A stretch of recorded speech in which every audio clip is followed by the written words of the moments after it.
And it's BBOR Black Box Online Radio coming to you from West Virginia at heart and from around the globe. And hello, everybody. Welcome to an edition of True Crime Talk Radio Tuesday. True Crime Talk Radio is a segment that I started on Black Box Online Radio, where it is designed to talk about many different true crime subjects that are blended together. And I'm first going to begin by talking about the books Killing for Sport by Pat Brown and I, the Creation of a Serial Killer by Jack Olson. And I really think that these two books go hand in hand. Firstly, they're about some similar subjects, and also they are going to be talking about how and why people go on to become serial killers.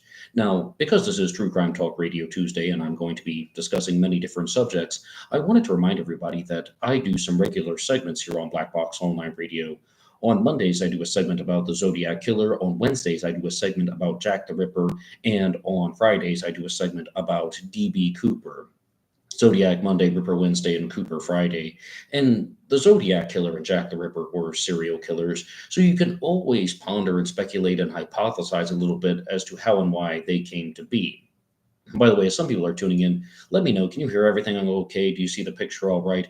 Does everything look and sound all right? Is everything normal to you? Just let me know in the live chat as the people are starting to come in. But firstly, I want to begin with the book Killing for Sport by Pat Brown. And I think that we have to start here because it's a book that I wanted to talk to you guys about on Zodiac Monday. And the reason why I didn't in greater detail was I found it just to be extremely general. Johnny says everything's all good and clear. Hey, Johnny, good morning. Welcome to True Crime Talk Radio in the morning. And it's a very general book, Killing for Sport. And it asks some questions such as, are all serial killers white males?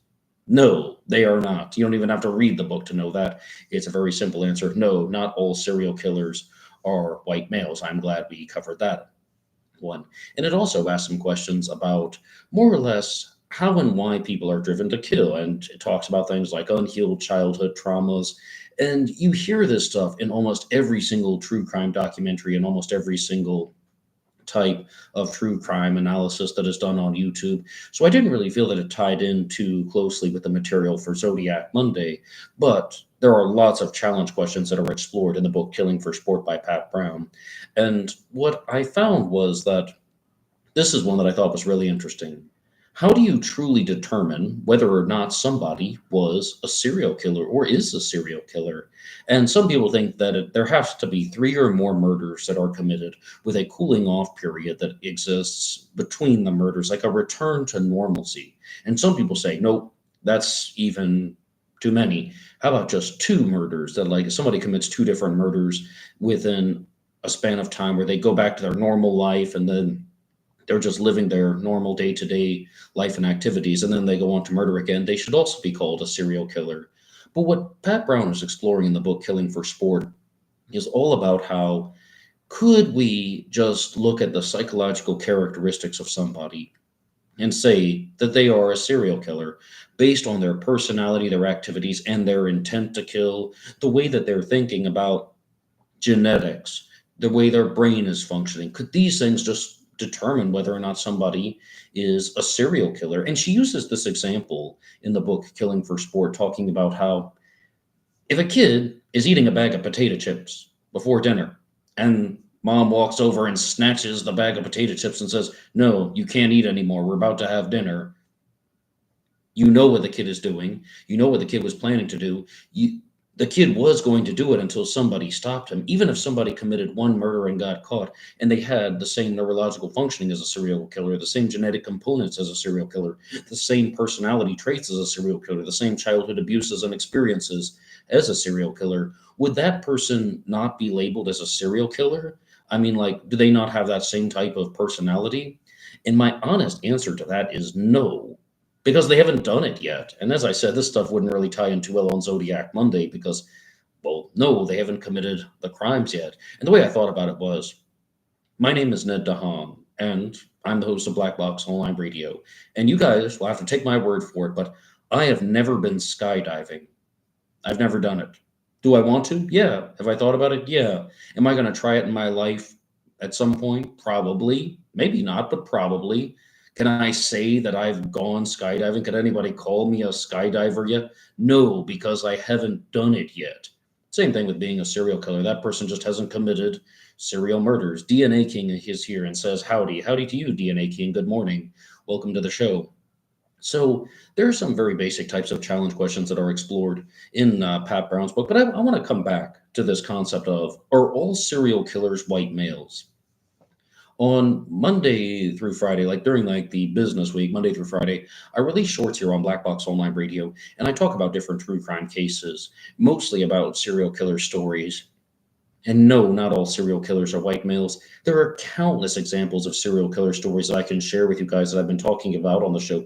How about the story of Yang Xin Hai, who was known as China's monster killer? I mean, he was from China, and the story of Dozamila Dagi, who was a South African serial killer called the sugarcane killer, where he would murder victims and dump their bodies either in the sugarcane plantations, or three of them were dumped in a tea plantation. And then you also have David Similani, the butcher of Eswatini, who murdered people in that nation, a very, very calculating serial killer. And in Latin America, you have the stories of people like Pedro Alonso Lopez and Garavito.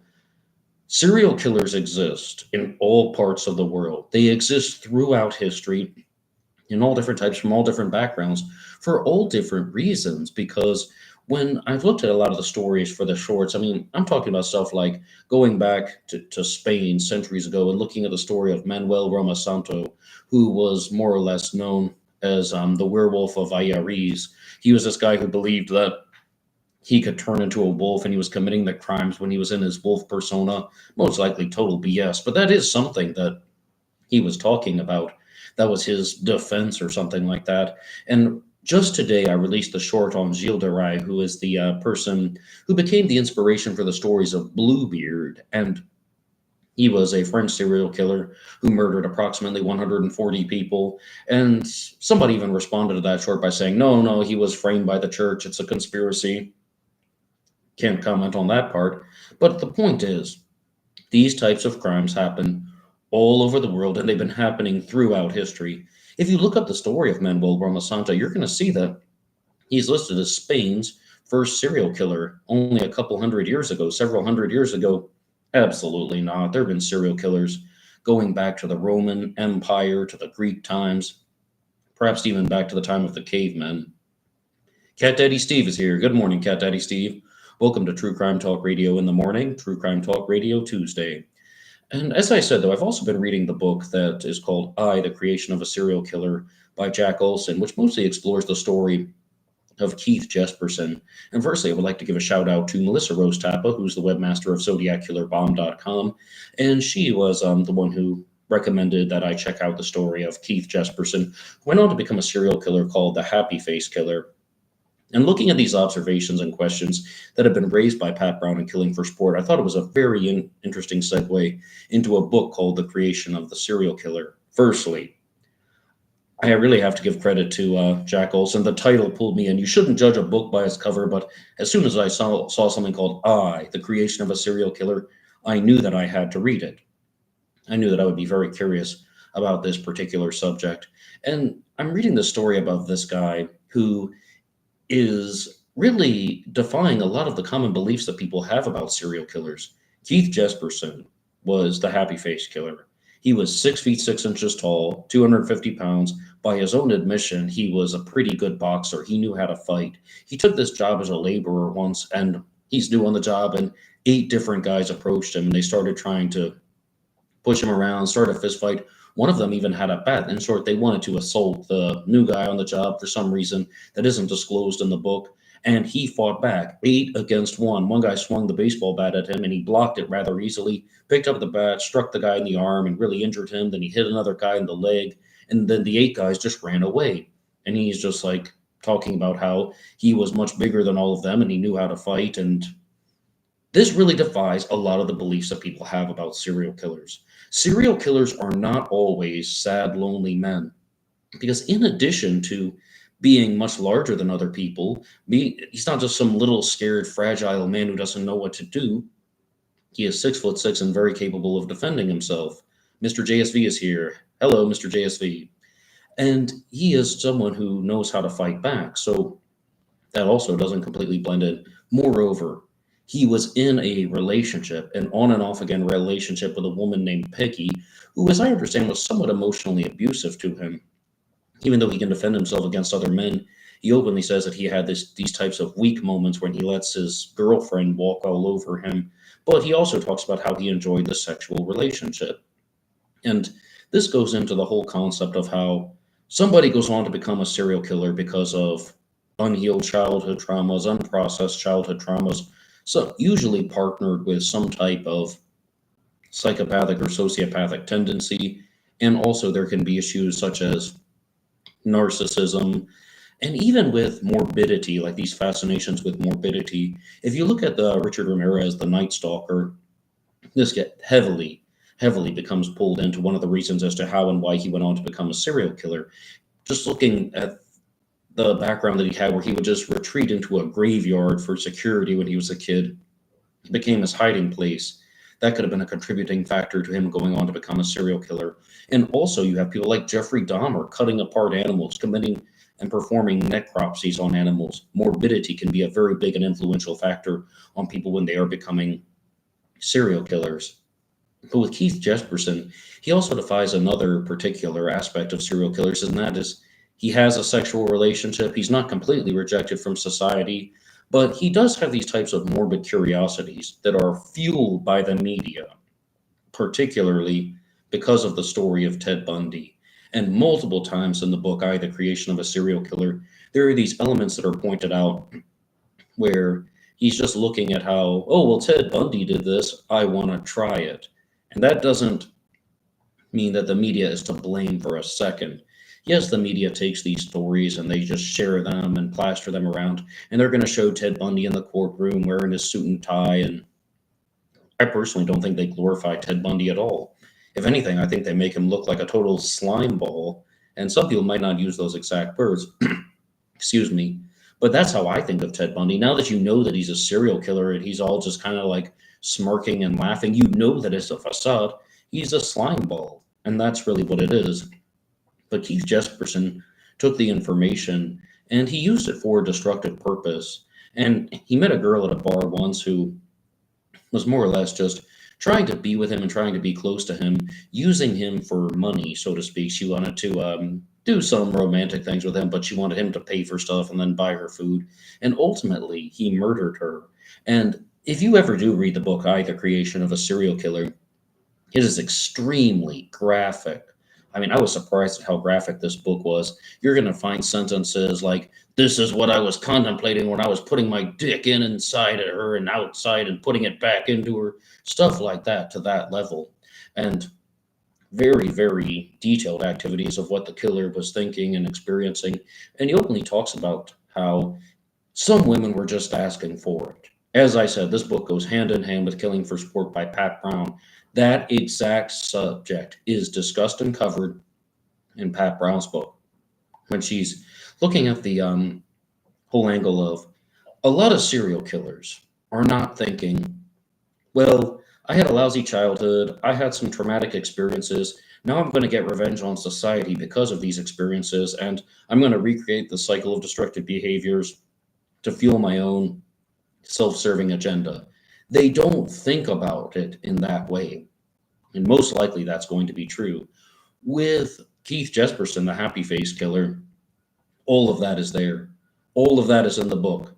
I mean, like he's not processing that way, because what Pat Brown says in her book is the serial killer who targets women is going to be thinking, I'm going to teach that bitch a lesson. And that's exactly what Keith Jesperson thought on the night of his first murder. Some women are just asking for it. He didn't say those exact words, I'm going to teach that bitch a lesson, but he's thinking that exact same concept. And as I said, it's a very detailed and graphic book. It's talking all about how he's trying to murder this woman. And he's like, this is nothing like what you see on the television. This is nothing like what you see in the movies. It took so long for her to die and for her to pass away. But there is something that is related to morbidity. And there's something that is related to the way that people behave, where there is a certain element of deranged behavior that serial killers experience that normal functioning people do not experience. Because Keith Jesperson, the happy face killer, then begins to think about Ted Bundy a little bit more. Think about the stories of Ted Bundy abusing the corpses of the people that he murdered, some of them. And he begins to wonder, is this something that I'm going to do? And he starts touching the dead body of the first woman he murdered, who was named Tanya Bennett. And he just says she feels so cold that it just turns him off. But the image stayed with him for years, and he found it to be sexually arousing. Just the idea of her dead. He doesn't actually want to do anything with her physical body, but just the idea of her being dead was very arousing to him. So I do think that there is this type of deranged psychotic behavior, and it's deranged only in the sense that it's abnormal, very dangerous, destructive, unhealthy, sadistic, and even if she's already been passed away, just again, some type of domination aspect, domineering aspects.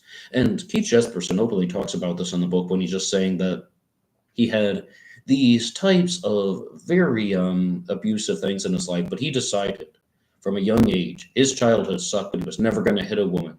He was never going to abuse women. And then all of a sudden, he has a breaking point when he goes from a guy who has never slapped a woman in his life to being a murderer. It can happen. Pat Brown talks about this in Killing for Sport, saying, number one, the first murder is not planned. Number two, the serial killer looks at the second murder and then thinks, well, I got away with it one time. Can I get away with it again? That's almost like an experimental murder. And then the third one is when the serial killer is expanding their persona. And if we're going to talk about the creation of a serial killer, I think that it's very important to look at serial killers like Jack the Ripper, the Zodiac Killer, who are unidentified. And Jack the Ripper was very, very vicious to the women, but there is a very clear pattern of escalating behavior, especially if you consider maybe the murder of Martha Tabram that occurred in the summer of 1888 was indeed Jack the Ripper, where she stabbed 39 times in Whitechapel.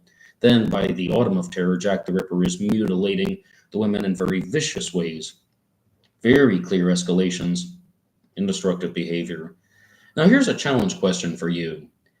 Do you believe that the Zodiac Killer would be someone who was experiencing the type of mindset that is discussed in the books that I've been talking about, like that's been discussed by Pat Brown and Jack Olson, where the serial killer is going to be thinking, number one, I committed a murder. Maybe it wasn't even planned, spur of the moment, rage killing, fueled by some type of traumatic experience, just overwhelmed with emotion, something to that effect. And then the second crime is committed just so the perpetrator can think, I got away with it once. Can I get away with it again? Number three, the serial killer now has an MO. The serial killer now has a battle plan, an action plan. The serial killer now knows what they're going to be doing with their exact plan of activities. And Tyler Scott is here. Hello, Tyler. DNA King says, that theory fits well with Zodiac. Well, yes, I think so too, DNA King, because if we look at the Zodiac's activities, we have the Lake Herman Road murders, and a lot of people have theories and hypotheses about the Zodiac Killer, that he murdered David Faraday and Betty Lou Jensen on December 20th of 1968. They're sitting in a parked car on what could have been a lover's lane or could have just been a turnout on the road where teenagers like to hang out. And then he just snuck up on them, fired some gunshots, and disappeared. A little bit more happens than that. They're ordered out of the car, and then they're just shot and killed. And he drives away, and he's like, oh my God, did I really do that? Did I really do that? Who knows what could have triggered him? The theories that I said people had were that he was extremely angry about something. He was extremely frustrated about something.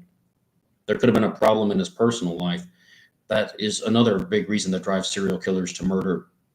I did a recent short that was talking about John Michael Brahe, the Brahe, the cowboy killer. And he was one where he targeted women whom he knew personally for a specific reason, almost like an infatuation killer. And then there are other serial killers like David Meyerhofer, whom I talk about frequently on this channel. He was the Montana child killer, although one of his victims was an adult, but those were specific revenge murders. He killed them because he felt that there were symbolic acts of revenge. Like he killed a Boy Scout because he felt that he was rejected from the Boy Scout troop years before. It wasn't one of the same kids at all. He was an adult, and that kid was just a kid and he murdered him for a symbolic revenge reason. So I think that the Zodiac could have been doing any number of things about what he was thinking. And it really is a big mystery about what are people thinking when they do it. And Don Spain is here. Good morning, all. Good morning to you too, Don. DNA King says, pure rage at Lake Herman Road, then experimentation at Blue Rock Springs, then a full persona at Lake Berryessa. Absolutely. So the Zodiac commits the Lake Herman Road murders. 6 to 7 months go by, and he's just thinking, I committed that murder. Nothing happened to me. They didn't figure it out. I mean, I even left the shell casings from the 22 caliber firearm that I was using behind. You know what? I'm going to do it again. But this time, I'm going to make a phone call. And I'm going to say, that I murdered 2 people near the Columbus Parkway. I shot them with a 9mm Luger. Because here's the thing about the Zodiac Killer. Whether he was insane or not, whether he was a schizophrenic or not, whether he was a psychotic or not, whether he was organized or unorganized, disorganized, he was not stupid. He was someone who was of reasonable intelligence, and he's probably just thinking, I'm not going to use the same gun. I'm not just going to carry a 22 caliber pistol to the same crime scene. He's going to bring the 9mm Luger so they can't just put the dots together. Less evidence to be left behind. Murders Darlene Ferrin and Mike Michaud, makes a phone call and takes credit for it.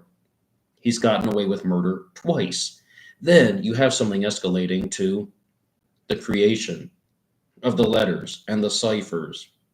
And he's writing his letters saying that I'm the murderer of the 2 teenagers last Christmas at Lake Herman and the girl on the 4th of July. And then he makes the cipher. He is gradually escalating the deviance in his behavior. Then you get to Lake Berryessa, where he's wearing a hooded costume, carrying a gun and a knife, and he's making up this silly story. I just escaped from Mexico. Or no, I escaped from Montana. I'm trying to get to Mexico. I'm trying to get to Mexico. All I want is your money and your car keys. So at that point, he has the persona, much as DNA King just said, much as what Pat Brown was talking about in her book, Killing for Sport. So all of that's coming together. Then what do you have? The Stein murder. That's kind of a big mind fudge. I wish I had that comment in front of me from BlackBoxOnlineRadio where somebody just said that the murder of Paul Stein on October 11th of 1969 is more and more of a mind fudge the more you look into it. Cat Daddy Steve has a comment, and he says, I'm not sure if Zodiac was one killer. Regardless, each canonical murder was by a guy who fell to envy and into his psychotic imagination of self-righteous payback. Well, that brings up another thing that's discussed in the book Killing for Sport by Pat Brown, when she asked a question that I've explored a lot here on Black Box Online Radio. Are serial killers terrorists? The Zodiac was a terrorist, but this thing about self-righteous payback, psychotic imagination, the Zodiac, if anything, was a terrorist, but he was also a religious terrorist or a spiritual, satanic, demonic terrorist of some sort.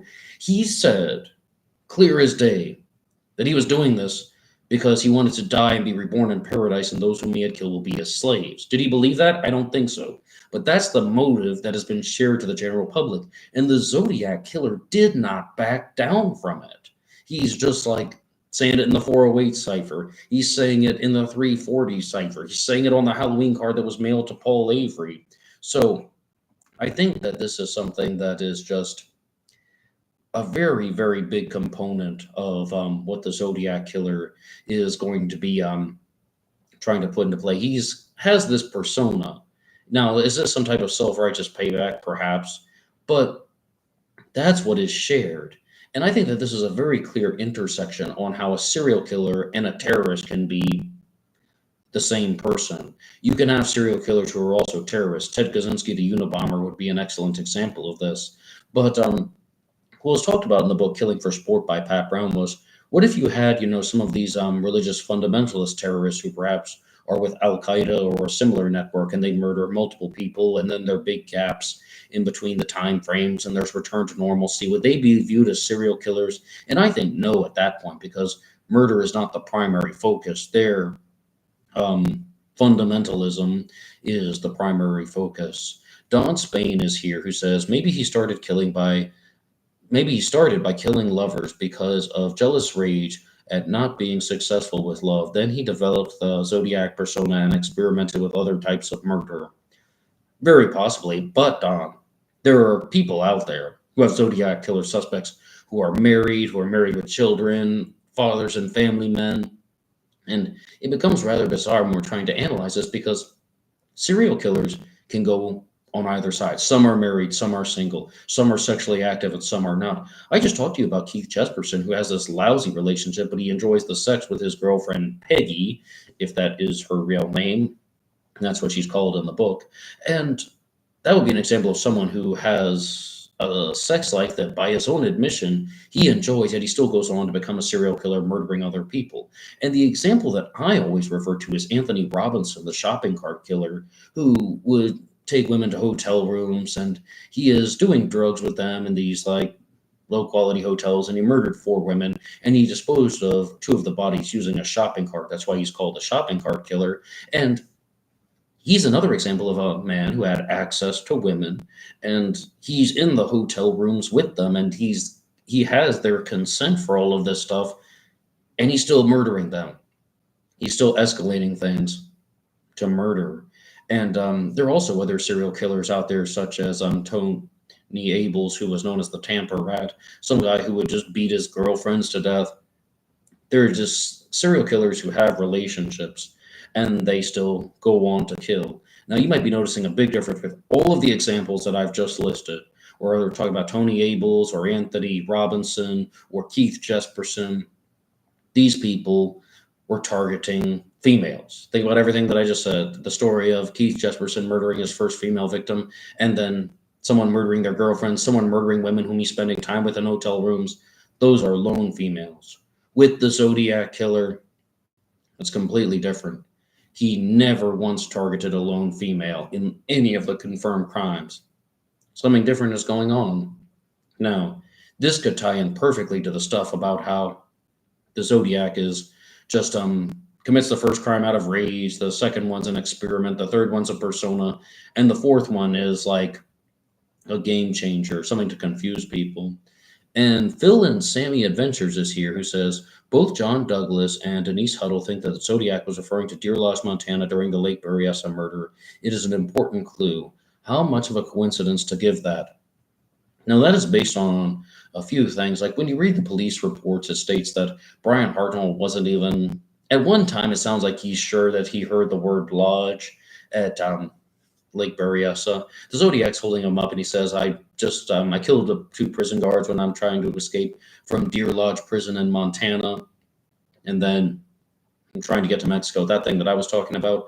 And what Phil and Sammy is saying is that, well, if he talked about a Deer Lodge prison, and there is a Deer Lodge prison, and all of that matches up, did the Zodiac actually say Deer Lodge prison? My first instinct was, yes, absolutely, he said that. That shouldn't be a coincidence. But when you read the police reports, there's one line where Brian Hartnell says it was something with 2 words in the name. He uses the term double name, but I think he means that there was 2 words in the name, Fern Feathers or Fern Lock, and something like that. There are 2 words in the name. And then an officer says, now, last time I thought you said it was Lodge. And he's like, yeah. He's kind of going along with that, but that means that there was a previous discussion that took place where he said that Zodiac said the word Lodge. And it could be that he was actually at Deer Lodge Prison, or it could also be that he had read about Deer Lodge Prison, just going off of memory. But I think that the national news coverage of Deer Lodge Prison occurred in 1959 because of a very famous prison riot that took place there. So it would have been shared all around the country. And as I was talking about on Zodiac Monday, I just believe that the Zodiac Killer was very intensely familiar with true crime cases, and I'm going to have to do a much bigger expose on how the Zodiac could have been inspired by the serial killer Ed Gein. Richard Grinnell put out some very good pieces of groundwork over on ZodiacCyphers.com, and I would like to expand upon that. I would like to keep going with that. Don says, look at the son of Sam. He attacked couples, and he wasn't exactly a ladies' man. Sure. That's a good example of a serial killer who attacked couples, wrote letters, created a taunting persona, gave himself this type of nickname. I mean, if it weren't for the son of Sam, talking about that stuff, we would probably just call him the 44 caliber killer. And when you watch Manny Grossman's videos and listen to him, and I also have an interview with Manny Grossman here on this channel, he openly says that David Berkowitz got caught because he wanted to get caught. Now, everybody knows the famous story that David Berkowitz was caught because of a parking ticket, but it was almost like he got that parking ticket on purpose. He knew that he wanted to get caught. And this is something that was not in any of the books that I was just talking about. And again, I hope I get this term right. It's called societal suicide, where somebody doesn't kill themselves, but they kill their chances to be part of society. And that's perhaps what David Berkowitz was doing. But the stuff that is explored in Killing for Sport is all about how the difference between serial killers and mass shooters is that mass shooters want to murder a lot of victims all at once, and serial killers want to draw it out over an extended period of time and go back to their normal lives.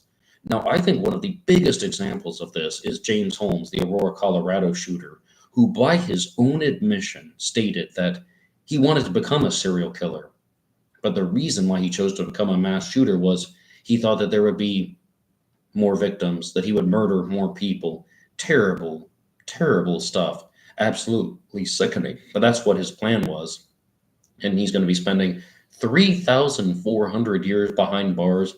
I mean, that is true about James Holmes. He was sentenced to over 3,000 years in prison. I forget the exact number, but when I was younger, I never liked any of those things where they would sentence somebody to 300 years in prison or 3,000 years in prison. I was like, yeah, I get it. You're trying to make a statement, but the person is probably just going to laugh at that and think, oh, well, I'm not actually going to be living that long. So I'm just going to kind of dismiss that. And DNA King has something here, and he says that there was a prison escape at Deer Lodge the week before Lake LA's, that must be Lake Herman, before Lake Herman Road. Okay, yes, yes. Now, it also begs the question of just why would the Zodiac lie at Lake Berryessa? Yeah, he's making up this story to try and control the victims, but, well, I mean, he thought that he was going to kill them. I believe wholeheartedly that he thought he was going to murder the victims. So why would he lie about that? It really is something that could be interpreted in different ways. And Phil and Sammy says, but even if the Zodiac is just referring to Montana, it's interesting. I believe maybe some sort of connection. He could have chosen so many things. I mean, think about all of the famous prisons that are in California. I mean, just stuff like San Quentin or something like that, or anything that would have been closer by. How about something that was in Northern California that the victims would most likely recognize? But yet he says Montana. Good point, Phil and Sammy. So I also want to bring up something about the Son of Sam, because I told you I was reading the book I, the Creation of the Serial Killer by Jack Olson. And on the very first page, there's this segment that is written out by Maury Terry, author of The Ultimate Evil, talking about an enormous praise for Jack Olson's book.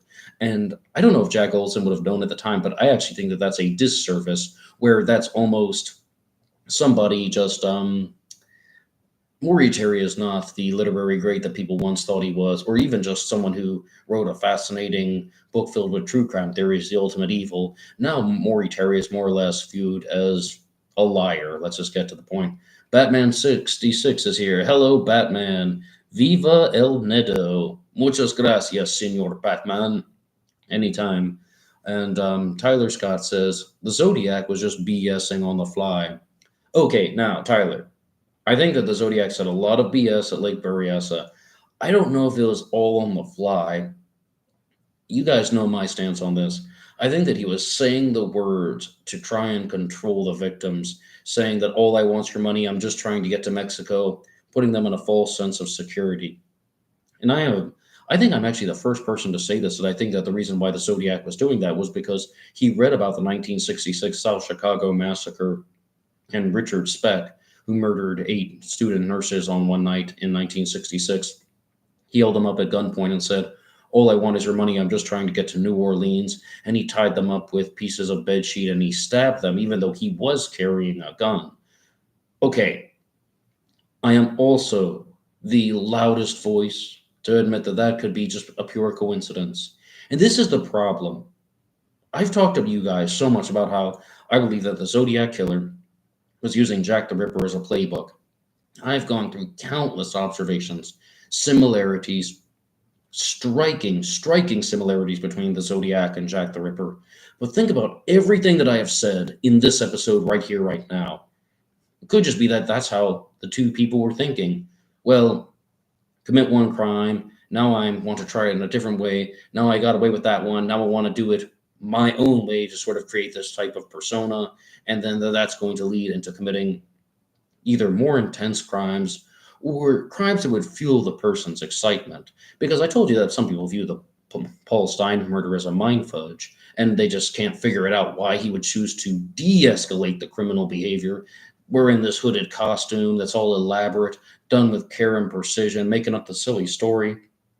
And then he just murders Paul Stein, the taxi driver, in Presidio Heights and walks away. Richard Walter provided a reasonably solid explanation for that when he's just saying that, well, the Zodiac perhaps was just trying to avoid capture. That was the thrill. He knew that he could commit the murders. Now he wanted to see if he could do it in a populated area and not get caught. And the fact that he walked past two police officers, Officers Falcon Zelms, that night, he had already proven to himself that he could commit murder and get away with it. So that put an end to the Zodiac persona. Andrew WVA says here, Z was a voracious murderer. Good chance he saw an article or two on it. Yes, I do think that he was a very big reader of that stuff. And the problem is, though, with a serial killer like Jack the Ripper, we just won't know those particular types of things.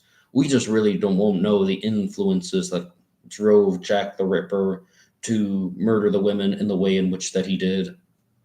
But the more I think about it, the more it seems like Jack the Ripper did have a lot of awareness of the crime scenes, because I was reading the book, I, The Creation of a Serial Killer by Jack Olson, and what he talks about when he's committed his first murder, which was done, as we've already stated, in a fit of rage. He more or less says the woman said something that bothered him, and he just saw red. But he didn't kill her immediately. He waited a while, and he ultimately attacked her when she was in his home. They're like in bed together, and he attacks her. And he says, he saw red, and he's taking a lot of time to murder. He says it took so long for her to die. And he also says that just there was blood everywhere. He had no idea that so much blood would come out of the human body. Well, someone who seemed to have a pretty strong awareness of that was Jack the Ripper. Jack the Ripper strangled the victims before he mutilated them so that the heart would stop and there wouldn't be the arterial spray and the blood wouldn't be going everywhere. And with the exception of the murder of Liz Stride, which occurred on September 30th of 1888, she was the first victim in Jack the Ripper's double event. So that also ties into the theory that Jack the Ripper was either a doctor or that he had a high understanding of human anatomy and medical knowledge, because he doesn't have to be a doctor. Last Wednesday on Ripper Wednesday, I was talking to you guys about the book Jack the Poet was Francis Thompson, Jack the Ripper. And Francis Thompson is a Jack the Ripper suspect who was not a doctor, but he was working in a factory that made medical instruments and blades, and he was more or less an inspector for the medical instruments and blades. He was a medical school, either dropout or failure. He flunked out of medical school, so he's like a failed doctor, someone who tried to become a doctor, someone who would have had anatomical knowledge as well as a lot of exposure to different types of blades and instruments and knew how they worked. But there's so many things that would just indicate that Jack the Ripper was a serial killer who knew what he was doing when he was murdering the women. Also, he took out organs from the victims, the uterus, the kidney, the heart. With the murder of Mary Kelly, which occurred on November 9th of 1888, Jack the Ripper pulled out her intestines and left them on a bedside table. With the victims, Catherine Eddowes and Annie Chapman, he pulled them out and threw them over the left shoulder, actually. And then with victim Mary Kelly, he also took out her heart, and that was removed, and she was heavily mutilated. So that just goes, I think that there's a lot that shows that the Ripper did have medical knowledge, but there are explanations. All the people who are pushing Jack the Ripper suspects who do not have a suspect who was a doctor or anything of the sort, they have their own explanations as to how and why that came about. And as previously stated, I do segments about the Zodiac Killer on Mondays, Jack the Ripper on Wednesdays, and DB Cooper on Fridays. And if you want to follow along with all of these true crime discussions, as well as things like True Crime Talk Radio Tuesday, you can put your ideas in the comment section down below. You can also hit the like button and subscribe. It really helps out the channel. And feel free to visit some of the links in the description box. The live viewers will have to wait a second. At the end of the episode, I'm going to put in all of the description info. You guys know where to find me on BuyMeACoffee.com, BuyMeACoffee.com/BlackBoxNid88. That allows you to make a donation or contribution to help support the show. And anybody who makes a donation will get a shout out on Zodiac Monday. And Tyler Scott says, sorry, Ned, I should have added that at Lake Berryessa, the Zodiac was referring to Montana or Deer Lodge. Yes. I mean, he, when you read the Lake Berryessa transcripts, those things are in different places. He says that at one point he was in Montana. Then he also says the name Deer Lodge. And when you read the transcript, I mean, this is the hard part, where in the transcript that was posted online, Brian Hartnell clearly asked him, what was the name of that prison again? Deer Lodge. He actually says it specifically. And I was like, well, obviously Brian seems to have remembered the right name. But when you read the police reports, Brian is much more unsure. So I think that the Lake Berryessa transcript that has been posted online might have a few embellishments, so to speak. But the Zodiac talks about Montana and Deer Lodge at different places. Now, this is perhaps not the most scholarly effort, but it is possible that some people say that Brian reported that the Zodiac said that he came from Colorado and not Montana. I think there's just a sentence in the police reports. It's been a while since I've read Zodiac, just the facts from Tom Voigt, which has all of the info. But it's saying that now Montana or Colorado, there's like one sentence in there about it.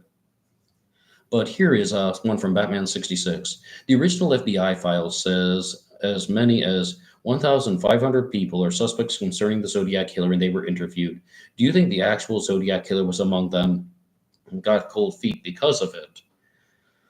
Oh my goodness, that's such a big question. 1,500 people. Okay, Batman 66. My honest answer, I hope so. I hope that there's a chance that they were somewhere in the ballpark. You have 1,500 suspects and it's none of these guys. And that would just mean like, what the law enforcement, like what on earth is going on? I mean, you missed it by 1,500. You are 1,500% wrong. I mean, I would really, really hope so. Now, did the Zodiac get spooked because of that? Were they like investigating him? Did he think he was going to get caught? That's a very strong reason. But think again about what Richard Walter has said, that he thinks the Zodiac didn't go on to commit murders because he knew that he could get away with it. He had proven to himself that he could do this without getting caught, and it's no longer thrilling for him. And more or less, Richard Grinnell of ZodiacCyphers.com has said something very similar when he's like, the Zodiac is saying that to the world, he's committed murders. He has everybody's attention. All of the Bay Area knows his name. People all around the western part of the United States, and then the whole United States, and then the world know about the Zodiac. So he can focus his attention on writing the letters. He's committed enough crimes where people are afraid of him, and the image of terror has been instilled in the general public. Now, that could be a very, very different reason as to why the Zodiac stopped committing crimes. Andrew WVA says, I think the main thing that gave the Zodiac cold feet was the composite drawing. What would you do if that was you in like the composite? I mean, the Zodiac said that he only looked that way when he committed the crimes. And Mike Morford of the Zodiac Speaking podcast said it the best. Well, what's he supposed to say? All right, well, you know what I look like now. Oh, you have my fingerprints now. Oh, you might even have some other types of evidence that I left behind. No, of course he's going to say something like that. But I don't know, like, what would you do if that was you who committed that? And I know you can't imagine truly what it's like to be a serial killer, but I was just thinking like, yeah, I'm going to start shaving my head and I'm going to start wearing a cap. Oh,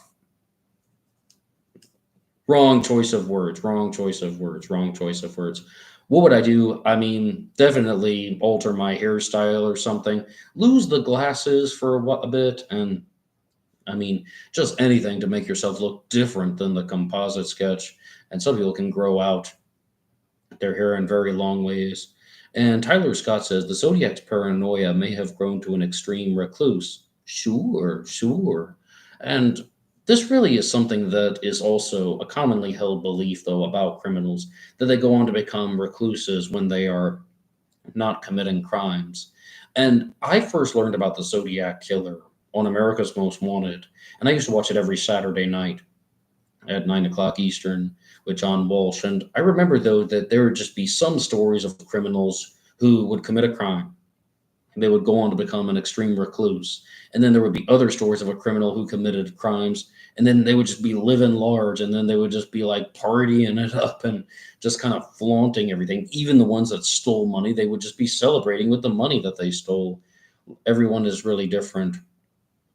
And somebody says wrong BTK. I mean, what exactly?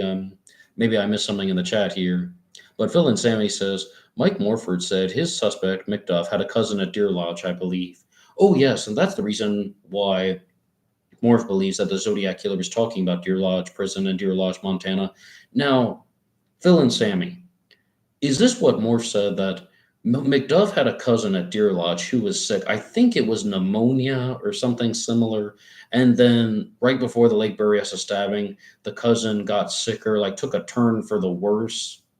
And then this is just family news that would have been shared around the Andrew household. I almost said the McDuff household, but this would be the Andrew household. So, like they're making phone calls. Oh, so and so's in the hospital. So and so's getting even sicker. So this person knows that about the relative, and that's why the story was concocted. Morph's a smart guy, and I think he put together a lot of things that made sense to him. I just think that McDuff isn't completely on point with everything about the Zodiac. And now we also have things from Cat Daddy Steve saying BTK was very social and community oriented.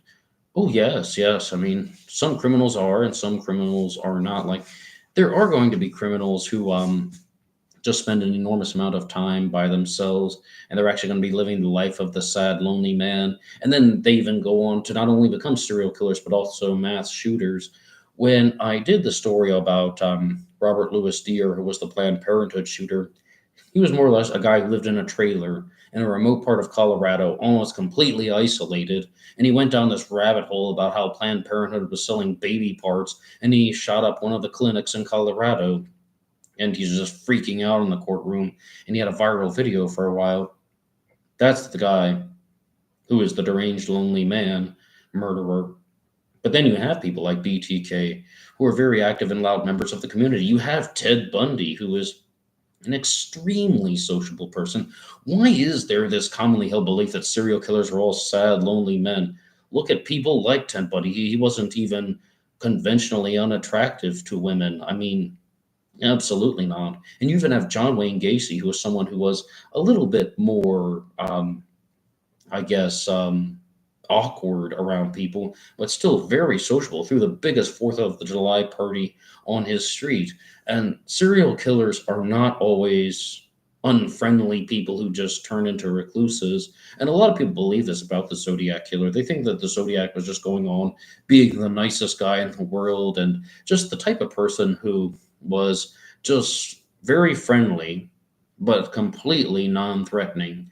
And, that is also just another widely held belief about serial killers and criminals, because I told you everything about Keith Jesperson. He's 6 feet 6 inches tall, and he is someone who is a reasonable fighter. What about somebody like Edmund Kemper, the co-ed killer, who is almost 7 feet tall or something like that, an extremely tall and imposing figure? And he is just not going to be any type of sad little man. I just think that it's a misconception that people have about not only serial killers, but also about criminals. Now, from time to time, you do find people like this. You find people that are just very meek and maybe very passive, and then they unleash these destructive tendencies. But when you read books like The Creation of a Serial Killer, and they talk about how, just everything is just different. It's not like the movies. It's not like the true crime shows. Well, yes, this is really just getting under the surface, and it's not even going to be like the dramatic recreations that you're seeing. There's so much more blood. There's so much more viciousness. It takes so much longer for the victim to die. And there's a movie that I've talked to you guys about a lot, and I've even mentioned it on Zodiac Monday, and it's called Chronicle of a Serial Killer. It's famous because it was the last movie that ever featured DMX before he passed away. And there's this fictional serial killer named Henry Brolin who was just going around murdering people almost effortlessly. He even murders a police officer at one point almost effortlessly. And I just really don't think it's like that. I think that serial killers are going to be a lot sloppier. And when you watch a lot of fictionalized TV shows, there's going to be things that just don't quite add up. In season one of The Blacklist, there is this one criminal that just wipes down a hotel room completely. There's not even a single fingerprint left behind from anybody. And most serial killers aren't that methodical. Look at the Zodiac Killer, for example. The Zodiac Killer might have left bloody fingerprints behind at the Stein murder. We aren't completely sure if those are his or not. And Ted Kaczynski, Unabomber. Okay, I think I must have missed something in the live chat here. And Andrew WVS says the main issue I have with McDuff is age related. Yeah, I don't believe that the Zodiac was 23, 24 years old. And I don't believe that he was exactly like McDuff. I mean, I'm trying to avoid saying it, but McDuff had very large ears. That's why some people call him Dumbo. And I shouldn't even say that. I don't want to speak ill of the dead or anything. But no, McDuff had very noticeable ears that don't seem to be mentioned in any of the witness descriptions. But yes, I do think that the Zodiac was much closer to age 33 than 23, but that's just my take on the subject. And Andrew WVA says McDuff would have been barely out of college during peak Zodiac activity. Okay, though, Andrew, in Morph's defense, I know I said that I don't think McDuff was a Zodiac. Morph knows all that. We've discussed this, before. But someone who just came out of college has never really had a romantic relationship. At age 23 years old and age 24, would this be the type of person that is going to just get really mad one night and then start shooting people? I mean, think about some other things that I've talked to you guys about on Black Box Online Radio. Between the ages of 16 and 25, there's a spike in creative behavior and deviant behavior. And this is what Jordan Peterson would like to talk about. It's like there are these two lines that they almost go completely together. And I got the Jordan Peterson hand gestures down perfectly. Hold your applause. And this is all about how the times between the ages of 16 and 25, there is a lot of criminal behavior that males experience. So I don't think that that's that exact issue. And let's just, look at the other side of the stuff that Mike Morford might say. Now, the bigger challenges about why I don't think that McDuff was the Zodiac, when you look at the composite drawings after the Stein murder, I think that that's someone who is well over 23, 24. I also think that the language that is used in the Zodiac letters heavily indicates it as someone who is older than 23 or 24. But that could be my take on the subject. And Don says, Ted Kaczynski, Unabomber, I think there are just many different types of serial killers as there are different types of people in general. But to be successful, they have to hide in plain sight. Mostly, if they're going to be returning to their normal lives, yes, they have to hide in plain sight. That's like when I did the Anything Goes Friday episode on the Thuggee cult, the murderous cult from India, the Thuggee. And a lot of people who are in this type of murderous cult or gang are just going back and living normal lives and working normal day-to-day jobs and having day-to-day activities in India. And then they're also murderers. Well, that's just it. That's just it. They are returning to their normal lives. That's what serial killers do. And I don't think the Thuggee were serial killers. If they were part of a cult or gang that's cult-related activity, gang-related activity, specifically, if it's a gang, I mean, they were bandits. They did this for profit. So I don't think that meets the definition of a serial killer. I think that a serial killer would have to be someone who's committing these crimes purely for the act of murder, or murder has to be the primary focus. Ted Kaczynski was a serial killer, but he had a secondary motive, industrial society and his future. And the Zodiac isn't even only saying that he's committing murder for the sake of murder. He's saying that he's doing this so he can have his slaves in the afterlife. That's like this weird spiritual belief that he had. Total BS, in my opinion. I don't think he believed it. But as far as different types of serial killers, yes, there are, sure. like with David Meyerhofer, as I said, he was the revenge killer. He's going after people for symbolic acts of revenge. And one of them was a woman whom he went on one date with, and she didn't like him, so he murdered her.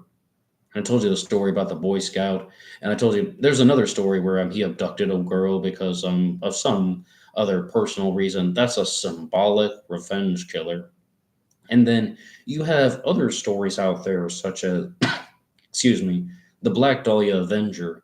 That could have been done because of a twisted surrealist art project, where somebody believed that they were actually being artistic by murdering Elizabeth Short, or it could just be that somebody was high on drugs.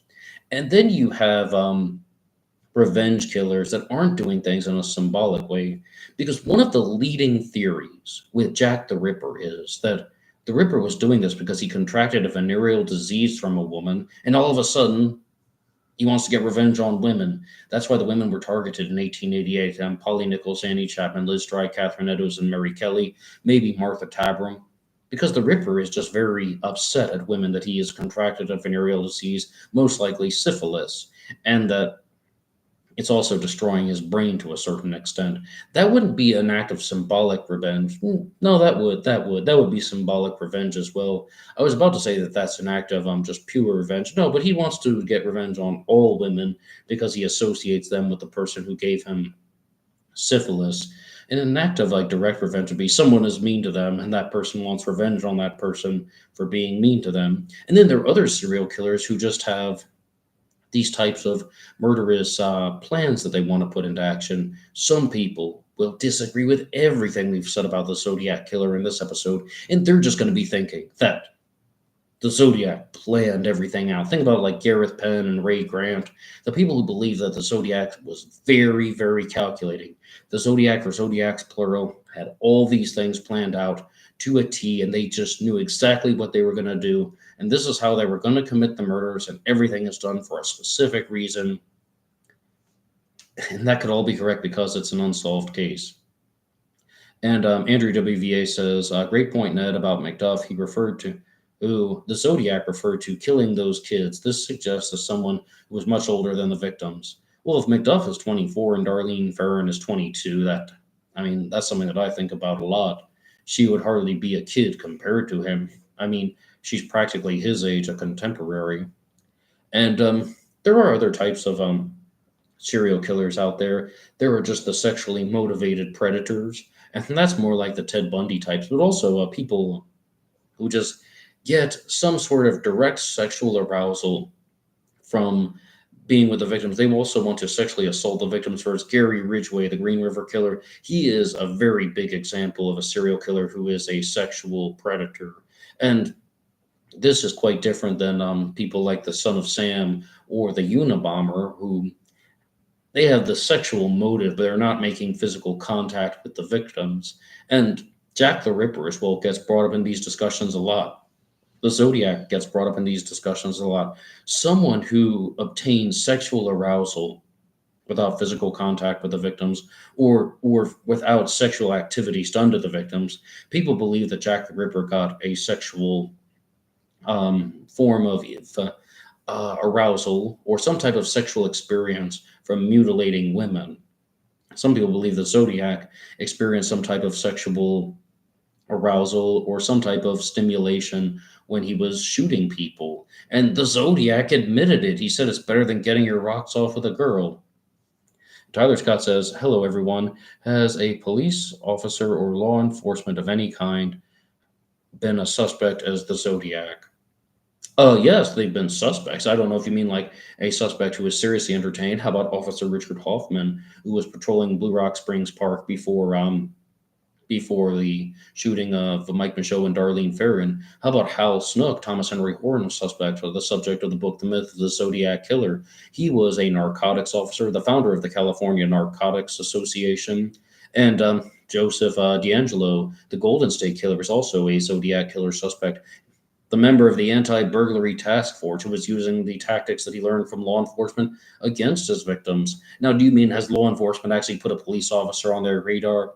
I would expect so. If they have 1,500 suspects, 2,500 suspects, I would hope that they have some police officers, because somebody even just left a comment about the Zodiac Killer murdering Paul Stein on an old episode. And what they were saying was that if the Zodiac Killer shot Paul Stein in his head and got into the front seat of the car, and he's seen almost like putting Paul Stein's body on his lap, and he's grabbing things like the wallet and the keys and cutting off a piece of Paul Stein's bloody shirt. If that actually happened, there would be a trail of blood following this guy's footsteps, right? Right? But what most likely happened was he pushed Paul Stein's body to the floorboards of the car, and then he's kind of like reaching over him, so to speak. And it seems like this person had a fair amount of crime scene awareness, that he knew what he was doing when he was handling things in a crime scene. And also could be the reason why certain pieces of evidence were not left behind and why this case has gone unsolved. And Rodney is here. He says, "Sup, Ned?" Not too much, Rodney. What's up with you? Welcome to True Crime Talk Radio in the morning. Almost going to be the afternoon on the East Coast of the United States. But yes, numerous members of law enforcement have been accused by people of being the Zodiac Killer. But one issue with the Zodiac Killer mystery is I think that it's just going in all types of different directions, and some of them are not helpful because they're just kind of turning into very bizarre forms of pattern seeking. And it's almost as if the suspect pools just get bigger and bigger. And in 5 years, I'm going to be saying that there were 5,000 suspects or something like that. And who knows, there might be a big advancement in technology and certain things will be leading to the solving of this case. But for right now, I'm going to be winding down. Does anybody have any final things to say about the Zodiac Killer, Jack the Ripper, serial killers, anything that has been discussed in this episode? And also, I just wanted to do this particular live stream as a way to check in with you guys and let you know that I'm planning a lot of things for the future of Black Box Online Radio, and one of them is going to be a lot more true crime talk radio in the morning, where doing the live streams, interacting with you guys, a lot more things on video. And I'm still going to be doing some of the older things off camera, so I can put the things on the screen. And it is so much easier just to have the ciphers on the screen. You don't even need me for that. You just need to see the 340 cipher and the Z13, perhaps. I was talking about the 148 character cipher on the most recent Zodiac Monday. But I would just like to say that there's going to be a blend of on-camera and off-camera content that's going to be available on Black Box Online Radio in the future. And I'm just going to be trying to do this in the morning for people, True Crime Talk Radio in the morning. And I also want to get back to a couple different subjects. Number one, you guys gave me a giant homework list on the disappearance of Madeleine McCann. I mean, I had like not only 3 things to watch and read, but like 3 series that I have to follow, multi-episode series to follow on the disappearance of Madeleine McCann that were recommended by you guys. And I would like to get back to that mystery. I haven't talked about Madeleine McCann in a long time. Also, the Black Dahlia is a case I'm very curious about, because at one point I assembled this Black Dahlia reading list, and I would just like to go through some of the books and look at the observations and the suspects in that case. And for a while on Saturdays, I did a weekly segment about the murder of JonBenet Ramsey from 1996 in Colorado. And part of me wants to revisit that one, but some people wonder about how I come up with content for Zodiac Monday. There's countless content. They say, "Ned, you must be running out of material for Zodiac Monday. There's not enough material to talk about every Monday." Yes, there is. I've not even scratched the surface. Have I read all the Zodiac Killer books out there? No. Have I watched all of the Zodiac YouTube videos and listened to all of the podcasts? Absolutely not. But with the JonBenet Ramsey case, you're talking about a single murder, a single victim, and I did the multi-part series, and I examined the case from different angles. And I shared my observations. This is what I think about the ransom note. This is what I think about the paintbrush. This is what I think about linguistic analysis. This is what I think about the suspects. And at that point, I wasn't really quite sure what to do with that particular series. And right now, though, as this channel gets bigger, I can use all of the funds that are made available on BuyMeACoffee.com to just buy true crime books to talk to you guys about, and I would love to go through some of the other theories and that have been published about JonBenet Ramsey. And I mean, we already have Zodiac Monday, Ripper Wednesday, Cooper Friday, and yes, I could put in two more segments Monday through Friday about the Black Dahlia and JonBenet, or Madeleine McCann and JonBenet, and those would be revolving things. And one thing that I've really found is that with true crime, you don't just talk about whatever. Like when I watch the sports shows, then the political shows, and sometimes even things that are just about like social issues, they can just sit down and talk about anything. With true crime, I think it's so much better when the episodes are organized by a particular theme, like in this one, serial killers. So we can talk about Jack the Ripper, the Zodiac, and you guys brought up BTK, the Unabomber, and I was talking about Keith Jesperson, the Happy Face Killer, as well as some other mass shooters. You can do those types of discussions, and I think that those are very valuable. But when it's arranged by a theme, like tune into a live stream about JonBenet Ramsey, tune into one about Madeleine McCann or the Black Dahlia, it creates a more solid presentation. Because I used to do the AMAs where I would talk to you guys about anything, any subject under the sun or in the darkness. And those were some of my favorite episodes of Black Box Online Radio because I'm talking to you guys about literally anything. It would start out, well, really, it would start out talking about psychology. I had this thing on Google that where it would send me a weekly question about psychology, and I would begin the episode with that. Then I would start talking about the Zodiac Killer, the questions and comments that you guys would leave. By the end of it, I would just be talking to you guys about TV shows and movies and any subject was fair game. Ask me anything. But the problem with that was it was just too messy, and people didn't really quite comprehend it. And the titles were also a little bit hard on the eyes for some people who weren't familiar with the channel. And Don Spain says, Ned, you always make great content. Hey, Don, thank you so much. Rodney says, who do you believe is the most likely Zodiac suspect? There's so many different ones. Maybe one for Lake Herman Road, one for Berryessa, one for Blue Rock Springs, and one for the Stein murder. And Time Theory says, Hi, Ned, just tuning in, and I'm winding down.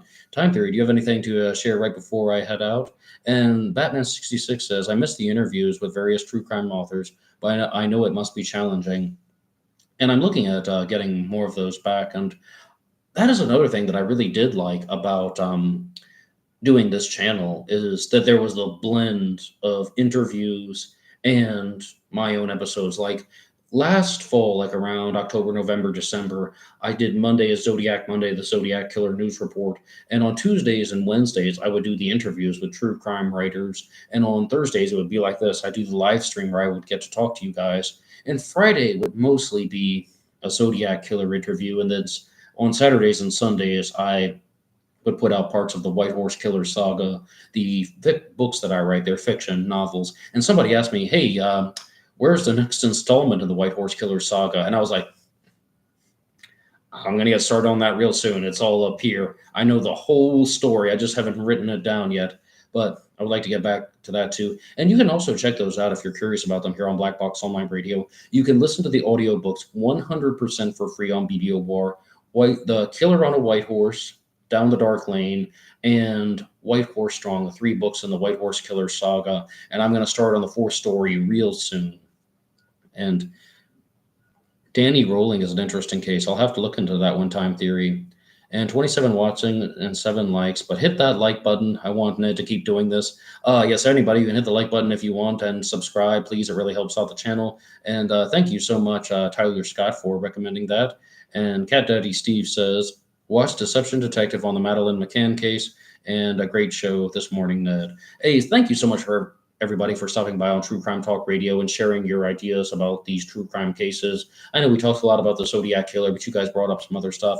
And in addition to any of the other things, like we just had Time Theory mention the Danny Rolling case, which is one that I'll have to explore. On True Crime Talk Radio Tuesday, I can incorporate things into this series of episodes, like things that I want to discuss with you guys, and in cases that have not yet been mentioned. And also, please tune in Monday through Friday for short episodes that come out on the YouTube Shorts page. You can also get them on Facebook and Instagram. They're released as reels over there, mostly talking about these different types of true crime stories, serial killer stories, and I just Thank Batman66 for all his help over there. Also, thank you to Dennis G, who has shared a lot of images for the show. And thank you to anybody who has supported the show on BuyMeACoffee.com. I'm going to be signing off for now, and I appreciate every single one of you. And until next time.